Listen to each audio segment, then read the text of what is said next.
सबसे पहले मैं अपने तिपरा मोथा वॉरियर्स, YTF वॉरियर्स, TWF बूमा बदल वॉरियर्स, TCF और TISF वॉरियर्स को हम भाई बोलना चाहता हूं।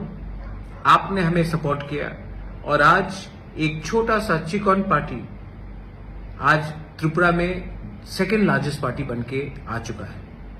लेकिन मैंने और एक चीज नोटिस किया है कि इलेक्शन के बाद हमारे बहुत लीडर्स लोग घर में बैठे हैं, उनको मालूम नहीं क्या करना चाहिए, बुबागरा का माइंड में क्या है। आज आपको बुबागरा क्लियरली बोल रहा है। आने वाले एक महीने के अंदर अगरतला में हम 2 दिन का plenary session, national executive session हम लोग करेंगे और उस टाइम पार्टी को नीचे से ऊपर तक हम बदलेंगे और नया जान डालेंगे। हम सब जानते हैं कि जब तक हमें हमारा constitutional solution for greater Tipra land नहीं मिलता है, हमें हमारा भविष्य, हमारा तिपरासा का भविष्य खतरे में है। आज भाषा खतरे में है, आज भविष्य खतरे में है, आज आइडेंटिटी खतरे में है, आज हमारा जमीन खतरे में है। आज हमें अगर कुछ मिलना है गवर्नमेंट ऑफ इंडिया से तो हमें एक आवाज में बात करना पड़ेगा। चुप बैठने से कुछ नहीं मिलेगा। इसके लिए मैं पार्टी को बूथ लेवल से, ब्लॉक लेवल से, डिस्ट्रिक्ट लेवल से, सेंट्रल लेवल से और कोर कमेटी से बदल के नया जान देना चाहता हूं। मैं देखना चाहता हूं कि ये एक महीने के अंदर आप लोग क्या काम कर रहे हैं। इसके लिए मैं अपने block presidents, booth presidents, district presidents, MDCs, EMs, MLA सब लीडर्स को बोलना चाहता हूं कि अपने एरिया में आप अगले एक महीने के अंदर प्रोग्राम कीजिए, ज्वाइनिंग कराइए और पार्टी को स्ट्रांग कीजिए। गांव में जहां में पानी का प्रॉब्लम है वहां में जाकर हेल्प कीजिए, लेकिन अपने आप को ग्राउंड में लाइए। ये मेरा स्ट्रिक्ट ऑर्डर है आपको। आपको बनाया है हमारे तिपरासा ने, आपको बनाया है हमारा तिपरासा का वोट में, और आपका ड्यूटी बनता है कि आने वाले दिन में आप अपने दफा के साथ खड़े रहे, ना कि नेता बनकर आराम से बैठे। जो लोग सब जोनल चेयरमैन से, जो लोग जोनल चेयरमैन से, आपको ये जगह आज मिला है कि आप अपने दफा के लिए काम करें। ये कॉन्ट्रैक्टगिरी का जगह नहीं है। तो मैं देखना चाहता हूं कि आप एक सिंपल वर्कर बन के काम कीजिए। आने वाले एक महीने में तिपरा मोथा पूरा पार्टी को चेंज करेगा, जमीन से ऊपर तक रिस्ट्रक्चर करेगा। जो लोग काम करेंगे, जो इसने काम किया है, वो पार्टी में उनको जगह मिलेगा। लेकिन जिसको पोस्ट मिलकर वो कुछ नहीं कर रहा है, जिसने दूसरे पार्टी को हेल्प किया है, उनको आइडेंटिफाई करके पार्टी से मुक्त किया जाएगा।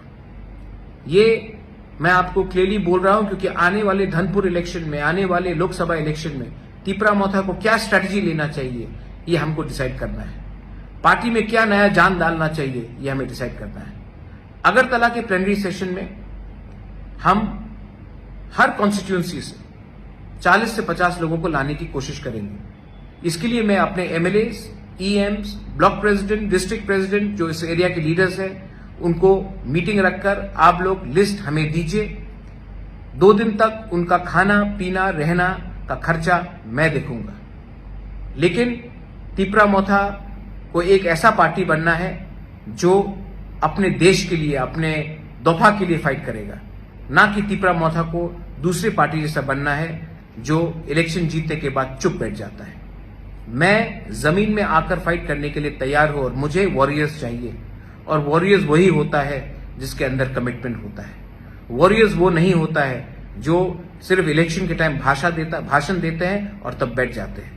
मैं फिर से अपने MLAs, block president, district president, central committee members, core committee members, सबको, जोनल चेयरमैन, सब जोनल चेयरमैन, सबको बोलना चाहता हूं कि आप अपने एरिया में जाइए, कॉन्स्टिट्यूंसी में जाइए, मीटिंग रखिए और हर कॉन्स्टिट्यूंसी से मिनिमम 30 से 50 लोग, TWF, YTF, तिपरा मोथा, TCF, बुरुई बदौल, TISF, सबसे मैं मेंबरशिप, मैं चाहता हूं कि वो लोग इस फर्स्ट नेशनल एग्जीक्यूटिव जो अगरतला में होगा उसमें अटेंड करें।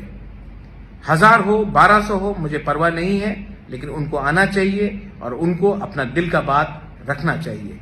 और मैं भी अपना दिल का बात उस दिन रखूंगा। I wish all of you all, आप सबको, मैं आपको प्यार करता हूं और आपको एक ही बात बोलना चाहता हूं, हमारा काम खत्म नहीं हुआ है। हमारा मूवमेंट खत्म नहीं हुआ है। जब तक कॉन्स्टिट्यूशनल सोल्यूशन हमारा ग्रेटर त्रिपुरालैंड हमको नहीं मिलता है, हम लोग चुप नहीं बैठेंगे, आराम से नहीं बैठेंगे। जाइए, जाइए और गर्व से कहिए that we are proud to be a Tripura. जाइए और गर्व से कहिए कि ये पार्टी दूसरे पार्टी से अलग है। जाइए और ये पार्टी को अंदर से बदलिए, क्योंकि ये पावर आपके पास है। ये पार्टी आपका है, ये पार्टी जाति का है, और ये जाति को अगर हमें उठाना है तो हमें नेक्स्ट जनरेशन, हमारा भविष्य के बारे में चिंता करना पड़ेगा, और ये तभी होगा जब हमारा थांसा रहेगा। बेलाइनो हमबाय खुलुंका।